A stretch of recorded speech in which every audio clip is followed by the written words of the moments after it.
Last summer, Senator Bernie Sanders and other progressives in Congress proposed cutting defense spending by 10% and redirecting the dollars to domestic programs. The true left, the loving left, is always looking to shift spending priorities away from weapons of war and towards social programs. This week, it became quite clear President Biden's team is not about to cut any of his defense spending, and progressives have reason for concern. Sasha Abramsky joins me to discuss the issue. Hi, Sasha. Thanks for joining us on the program.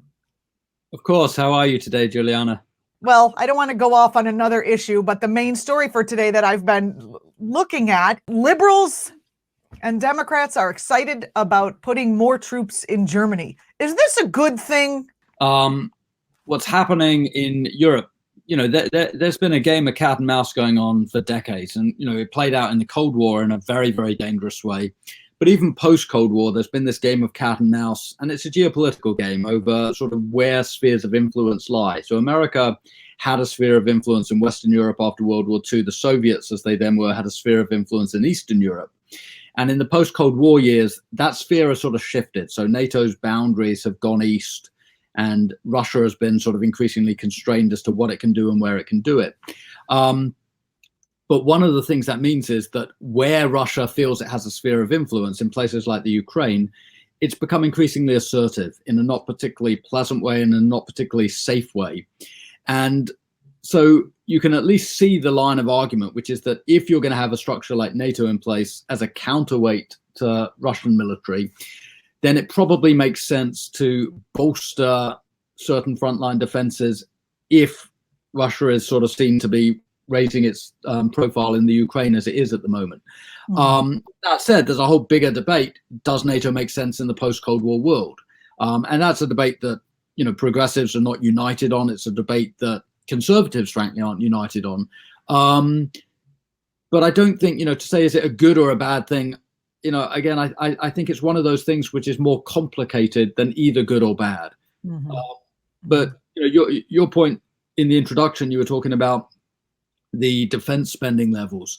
If you go back 70 years or just under 60 years, when Eisenhower was leaving office, President Eisenhower warned of what he called a military industrial complex. And it's a famous speech. It's his sort of closing goodbye speech to America.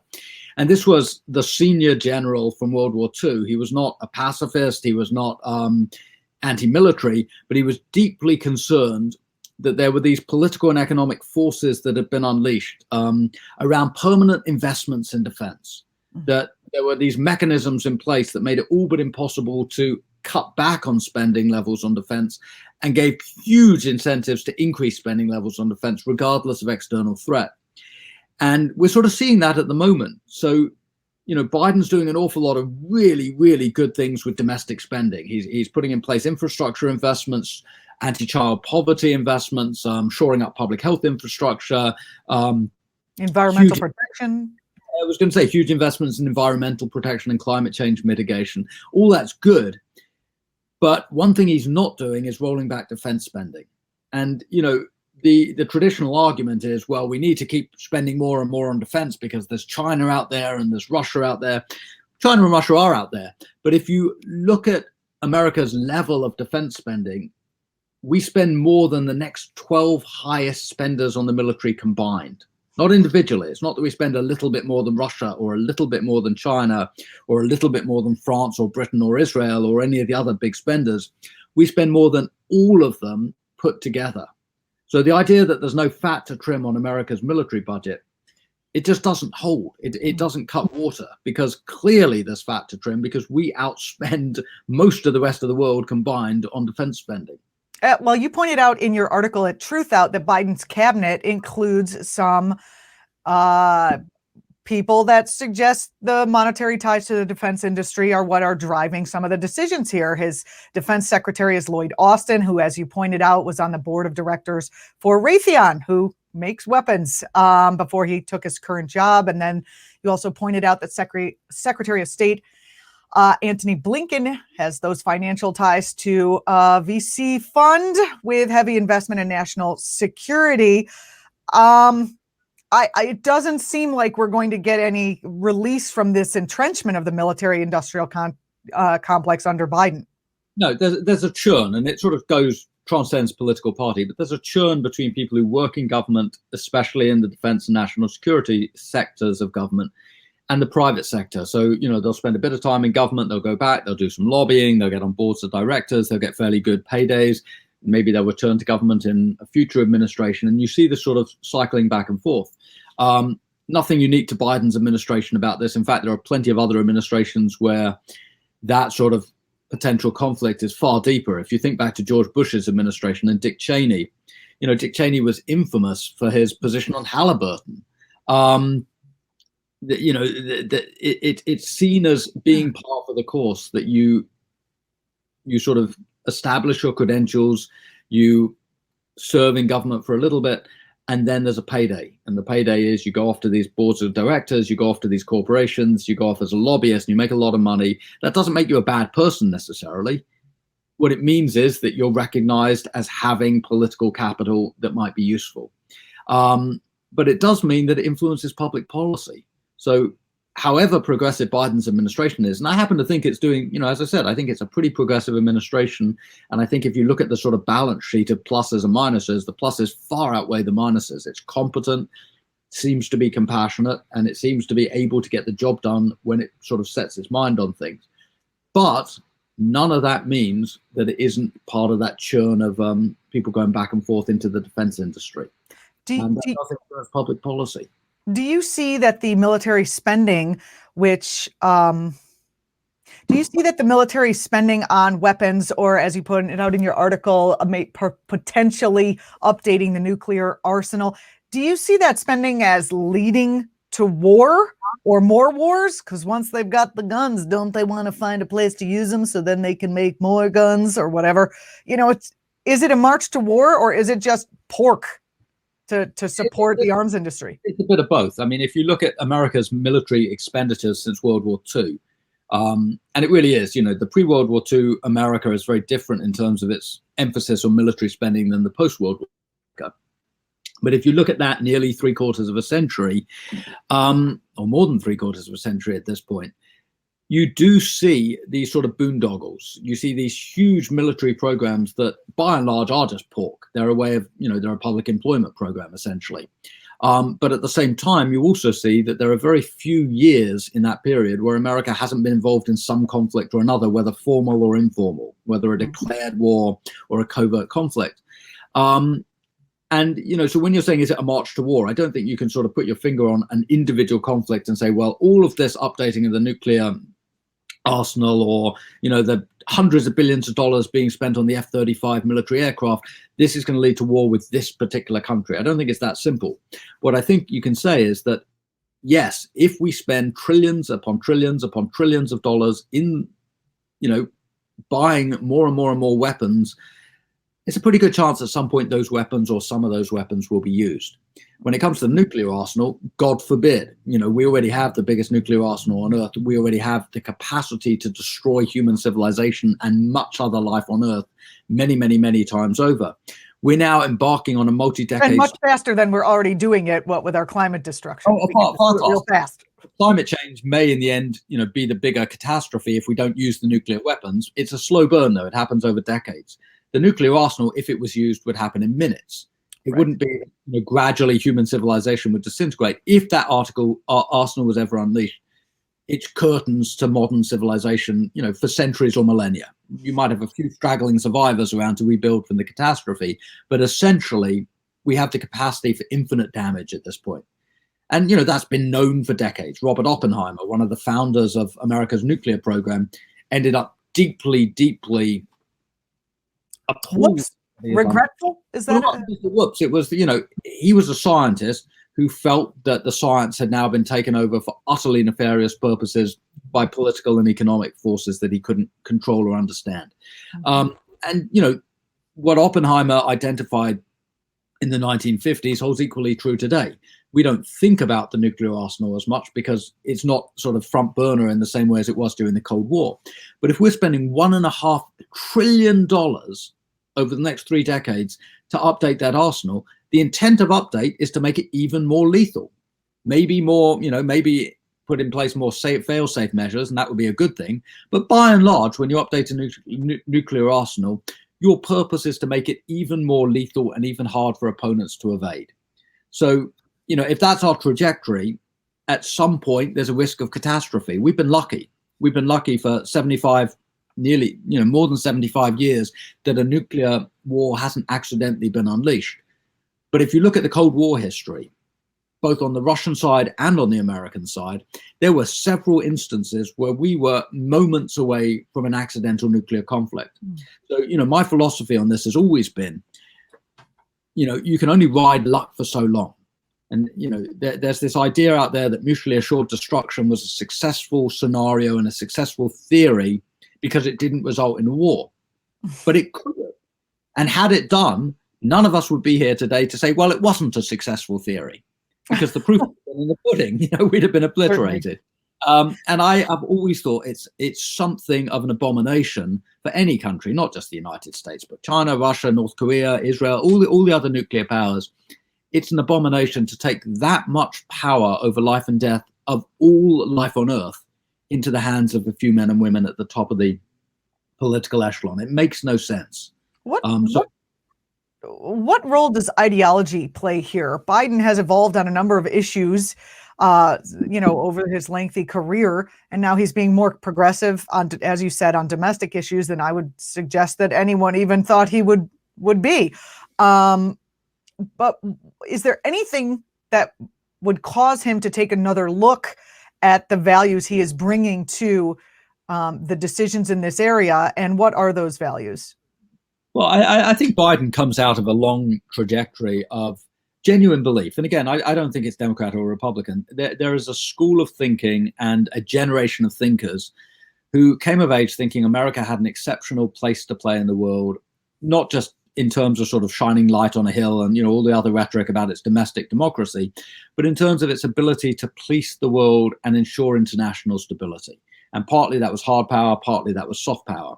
Trump didn't like soft power at all. And so he blustered about America's hard power.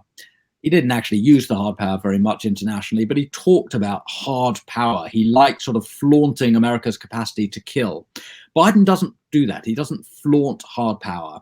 He does say things, pointedly. He'll say every so often, there will be consequences if Russia does X, Y, or Z. But he doesn't sort of flaunt his ability to obliterate enemies in the way that Trump did. And in fact, if you look at the Afghanistan decision yesterday, Biden's actually drawing to a close a 20-year entanglement that for years and years, people on both sides of the political aisle have said, this is a no-win situation. There has to be a way to get out. And it looks like Biden's actually, going to do the drawdown in Afghanistan. And, to my mind, that's better late than never. It needed to be done. And I think he'll probably complete the deal there. But in terms of the ideology, I think Biden does very much, and his team very much buys into the idea of American exceptionalism on the international stage. And that means that, there is an element of the Cold War warrior to his language and to his decision making, because he does believe that America is inherently a force for stability. Now, that may or may not be the case. It's certainly the case that if you precipitately withdraw a superpower from the world stage, you get chaos.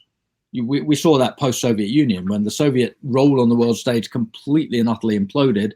In parts of the world, like Afghanistan and other places, there was chaos unleashed. If America were to precipitately withdraw from its role on the world stage, I'm sure there'd be some chaos unleashed as well.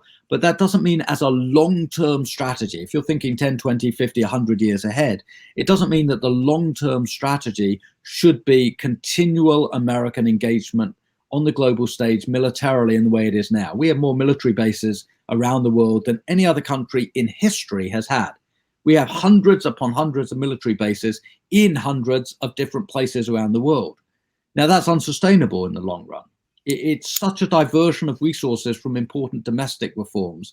And it also carries with it that danger of conflict. And that danger of conflict involves nuclear weapons. And thus we should do everything we can, not just as progressives, but as people who care about humanity. We have an obligation to work out ways to draw down nuclear risk. Because other than climate change, it's by far and away the greatest threat facing human civilization, and will be as long as there are hundreds and thousands of nuclear weapons ready to be used around the world. I really think there is a huge electoral. Sasha, can you maybe put your headphones on, because I hear myself coming through your speaker. I'll just cut this part right off. Sorry. Okay, that's better. Thank you. Okay, I like it. All right.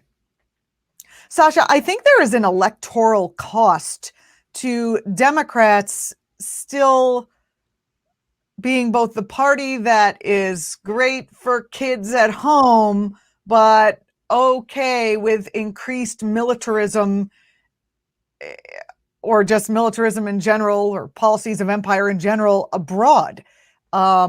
We can all get on the same boat and dislike a Bush or a Trump because they're terrible at home and they're terrible abroad. But when you have a party that starts doing things to support, with domestic spending, their own people, but at the same time does not make a shift from our military policies, it splits the electorate. What are your thoughts? Yeah, I mean, if you look at polling on the issue, the Democrats in particular are really split on this, and a plurality of Democrats, not quite a majority, but a plurality of Democrats believe that we're spending too much on the military. But the interesting thing is, when you go over to the Republican Party, there's a wing of the Republican Party that Trump exploited very well, actually, that also thinks that our priorities internationally are a little bit skewed in the wrong directions. And so you do have a sort of breakdown of traditional ideological divides on this. It's not an easy fix. It's not that you can say one party is the party of militarism, one party wants to sort of pull back. It's that there is an increasing debate within American politics about the role that America should play on the global stage. And, in the Republican side, it comes down to a very nativist isolationism. You can't separate the isolationism of one strand of the Republican Party from the fact that that same strand tends to be, vehemently against immigration. It tends to be completely native. It's, fairly racist in its ideological beliefs, and its isolationism and its desire to roll back from internationalism really has nothing to do with a sort of longing for peace, and much more to do with a desire to extricate America and America's white voters from any and every electoral obligation and international obligation that ties their hands. The Democrats are different. They're a much more inclusive party. They don't have a white nationalist ideology that's sort of percolating at their core. The progressive Democrats like Ro Khanna or Bernie Sanders, when they talk about rolling back military spending, it's not because they want isolationism. They're very happy with, structures like the United Nations or the World Health Organization or, the UNHCR and all the other organizations that are sort of vital to global communications and to creating soft power stability. So I think you have to separate them out. You can't say, look, all right, Bernie Sanders is the same as Donald Trump on foreign policy. It's absolute nonsense. There's a complete difference. But I do think the idea of military spending is something that's up for grabs for both political parties, because, clearly there's a lot of pork, there's a lot of wasted money, there's a lot of momentum towards increasing military spending, even if there's no real need to increase military spending. And there's a lot of people, certainly at the grassroots in both political parties, who don't really like that anymore. Well, it still leaves us with a question: what is the best way to peace?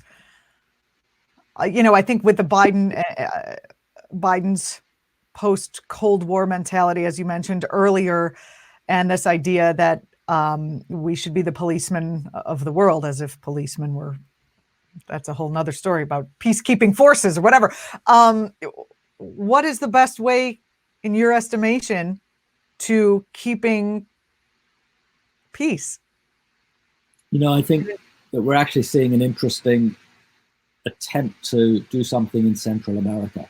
And Central America is an area which for decades, on and off, America's sort of done the wrong thing. It's funded right-wing military dictatorships. It's dallied with death squads. It's brokered economic agreements that harm the peasantry and poor urban workers and so on. It's done a whole bunch of things that make it more likely for those states to fail and more likely for narco traffickers and everything else to gain control of those states. And one of the consequences is this surge of undocumented migration from Central America towards the US border. And what Biden's saying now, and I don't know if it's going to work or not, but what Biden's saying now is there have to be a huge number of soft power investments in Central America. So instead of just throwing money at Guatemala or Honduras or El Salvador's military, there has to be infrastructure investments to improve the economy and improve education and improve workplace standards in those countries. Because unless you do that, the instability remains. And so, you could say the same with climate change, that if you look at what's happening over the next 10, 20, 30, 40 years, climate change is going to produce vast international instability. It's going to produce migratory crises. It's going to produce a breakdown in agriculture. It's going to increasingly stress water supplies in large parts of the world. And you'll see a situation where in many, many, many countries, it's not traditional warfare that becomes the major issue. It's climate catastrophe. So if you want a national security strategy that takes us into the middle part and latter part of this century, it's got to be a national security strategy that has at its core climate change mitigation strategies. And that's not traditional defense spending. But if you channel $50 or $100 billion into limiting carbon emissions, or developing alternative sources of energy, or shoring up protections against water surges in low-lying cities, at the end of the day, that's probably a far better investment in national security than building more and more and more nuclear weapons that everybody knows, if they're ever used, would be a catastrophe. Well said. Sasha Abramsky, thank you for joining us on the program. You can follow Sasha on Twitter at Abramsky Sasha, or go to the website, The Abramsky Report, for more. Thank you so much. It's good to have you back. It's been a little while. It has, and it's always a pleasure. See you soon. Thank you so much. I really appreciate you being on the show. You're watching ACT TV. Stay with us.